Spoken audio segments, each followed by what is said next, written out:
let's bring everyone in. Let's go right here. I call the base a methodology. It's a passion point. You can take an opportunity and find things that young folks love to do. Like it could be baseball, football, it could be arts, it could be technology. It's like on the back of your shirt. Success lives here. Excellence is the new minimum, and we're going to keep pushing. How do you use a sport called baseball to shift the paradigm for urban kids?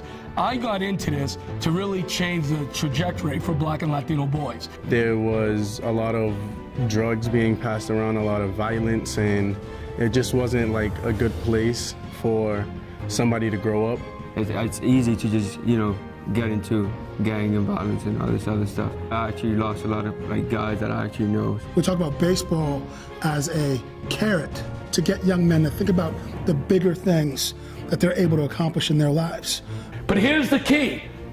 This year's team, 2 of our best players didn't go. Why? If you're not in school, you can't play. You're not doing the academics, you're not going to play, right? But am I saying anything that you guys don't know? The base as a name, what it doesn't stand for anything, but it stands for a lot. It's the base of your foundation of who you are. So the base is you, the base is a place, the base is your character, the base is your values. If you look at sort of the issues around this country, and you look at the sort of the quote-unquote problem areas that we're finding, it starts with the lack of opportunity and the lack of ambition by outsiders thinking about Black and brown boys, and how we provide that ambition. How do we provide those opportunities for those young men who have this vast potential? You gotta be driven to be the person you want to be, and have a goal for yourself. And so I see the base as a place that tears down those stereotypes. It doesn't categorize these young men. It shows all the talent and potential they have to be successful young men in this community. You have to say, I came to Roxbury, I met these kids. Because if you don't do it, nobody else is going to believe it. I've been telling these guys, man, I'm so hungry. The schedule we have for you guys is nuts. The college visits and tours we have are nuts. We have other colleges that are now reaching out are nuts.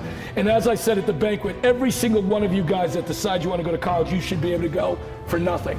It's like the school part of it too, because you can come here, do your homework. You could come here, get a tutor, there's laptops, so there's no excuses. And this is the only organization that I know that pulls someone in from the outside that is heavily involved on the academic side of it, and showing and educating what it means to be a college student, and what do you have to do to become a college student, and where do you look, and how do you do it. Where other kids are traveling and paying $300 to $400 for a college showcase, we get Division 1, 2, and 3, and professional scouts to come to a showcase and watch our kids, and it all costs nothing. Just knowing the type of players and the type of person that I was getting from any players that have played for you or within this organization have been just, utmost respectful players that we've had, and good players that we've had. The easy ones to talk about, yes, is the number of players that made it to the pros, the number of our kids that have graduated college. Those are the things that I expected. Society didn't expect that. So those are the things that are the new norm. But my success stories are that every day we wake up and our young folks know there's hope, there's belief, and there's love. My mom, she raised me. My father was never around, I kind of got distracted from that life because I was focused on baseball and school, and I didn't really have any time. Pretty hoping that all the kids that I know and all the kids that you wish that all were here at the same time, so we can all help them also.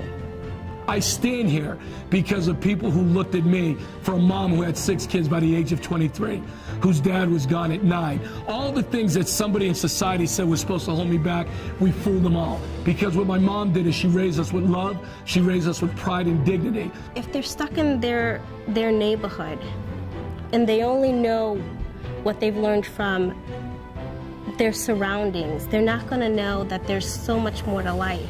And we're going to keep doing what we do. Every tournament we go to, we're going to visit colleges. We need to have a moral ground that every child deserves to be educated, safe, healthy, warm, fed, and unabused. That's the moral standard. It is the moral standard. I am obligated to do this. I am that kid. I've learned since I was 15, you got to earn your spot. And Let me tell you, when they say you're on your spot, you gotta earn it. If you're not working out, that person beside you that you're competing against is working out. I'm gonna shatter that national average and show folks if we love them, we believe in them, we provide them access, they'll succeed. There's no other place that I can think of that will love and encourage and mentor your kids as much as the base. Whether it's baseball or schoolwork or just honestly, you can come here and just sit down and talk. When I get your players, I know my team gets better. When you believe you can, you can. When you believe you can win a national championship, you can. When you believe you can go to college, you can. When you believe you can have a first-rate organization, you can. When you believe you can raise the money and participate and graduate, you can. That's the culture that we're creating. Now what I need to do is get the rest of America to catch up to it and understand that, you know, when you look at our young folks, just look at them the same way you would look at your child. Because guess what? They're all of our children. Base on 3, family on 6. 1, 2, 3. Base! 4, 5, 6. Family! If you don't leave here that you're different because of us, I didn't do my job.